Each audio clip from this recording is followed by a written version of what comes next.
Welcome back to County Connection. For this next segment, we're going to be talking about fences and wildlife, and here to tell us all about it are Brian LORCH, our Open Space and Trails Director. Welcome, Brian. Thank you. And Tom Gozrowski, our Public Works Director. Welcome, Tom. Thanks, Julie. All right, so when it comes to fences and wildlife, there are particular types of fences or conditions of fences, maybe more specifically, that are problematic for wildlife. So what's the deal with fences and wildlife, Brian? Sure, I think a lot of us forget that Summit County was mostly grazing land at one time.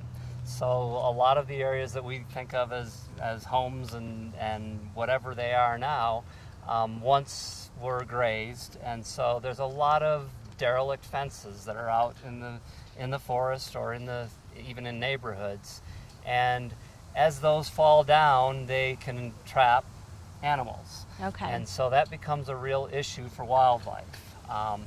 And if they're maintained, it's usually not nearly the issue it is as when they're down on the ground and they can catch a wildlife and sometimes kill wildlife. Okay. And so one of the efforts that we've done, the Forest Service has done, many of our partners have done over time, when we purchase a property, we will usually try to remove the fences off of it that are not in good shape or don't have to be there for some, reason, like grazing is still happening. Then Sure. we may fix them, but otherwise we try to get rid of them. So we've had a number of projects over the years. Some of the big ones were like either side of the high school. Several years ago we had Make a Difference Day projects where we got volunteers out there and removed miles of fences that were all around the high school area. Okay, great.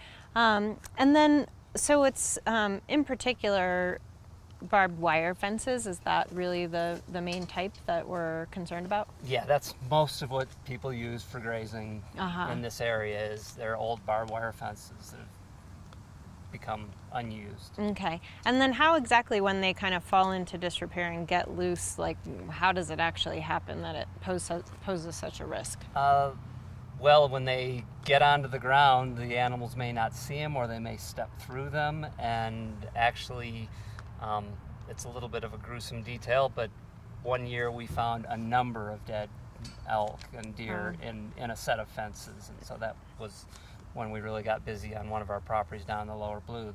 The year we bought it, we found all these dead animals caught up in the fence. Gotcha.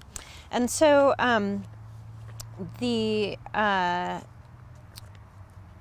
one of the projects that we have going on to address this issue is actually up at the landfill, which is Tom's purview. So Tom, tell us what that project is all about this summer. Yeah, sure.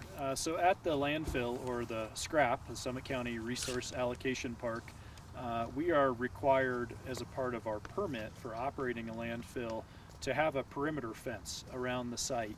And we had a pretty dramatic event last autumn where we found a bull elk up there that was tangled up in some loose fence wire, and it really got us thinking about how our perimeter fence could be a lot more wildlife friendly. And so unfortunately we can't totally remove it, but we're undertaking a project to repair and replace a lot of that fence, to remove the barbed wire and replace it with smooth wire, and also ensure that we have proper stays in the fence. And the stays are kind of supports that prevent the wires from becoming intertwined around an animal's legs. And, as Brian described, you often in fence country you see deer, particularly mule deer, that get hung up when their legs get kind of trapped in between the wire fence, and the stays prevent that. So we're undertaking a big project to ensure that our fence is as wildlife friendly as it can be, and we can also create some gaps in the fence, some openings where we note that there are pretty heavily traveled wildlife pathways that come in and out of the SCRAP property. And so we're trying to undertake those projects to be as friendly to the surrounding wildlife.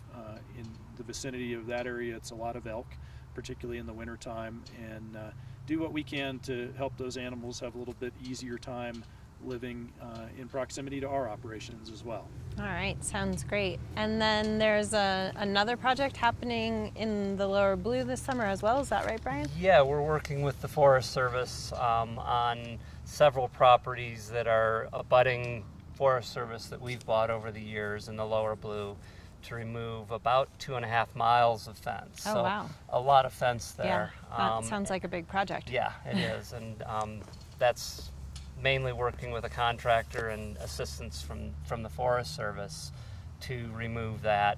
And again, the history is that in Colorado you need to fence out cattle if you don't want them on your property. So in this case, what's happened is those allotments on the Forest Service are no longer in use. So we can work with the Forest Service to get rid of that fence because it's not of any use. Great. And so this effort, like you said, has been involved a lot of partners. Denver Water is another partner. Yeah. They did a project this summer to remove quite a lot of fencing with Rocky Mountain Youth Corps. But even that, it's part of a bigger picture of a lot of wildlife habitat protection that we and our partners do. And so if people are interested in projects like this, then what are some opportunities with Open Space and Trails? Yeah, sure. We have a pretty active volunteer program. Best way to get a hold of us is either calling the Open Space program, or you can check on our website. We have a website. And I don't know of any actual fencing projects that we have for volunteers this summer, but it is something we've done with volunteers over time. And then we're always doing different habitat and or trails projects. All right, fantastic. Well, Brian and Tom, thanks so much for shedding light on this topic, and thanks for all your work to get these great projects done. Thanks for having us. Yeah, thanks, Julie. All right, stick with us. When we come back, we're going to talk about road projects that Summit County Road and Bridge is taking on this summer, so stick around.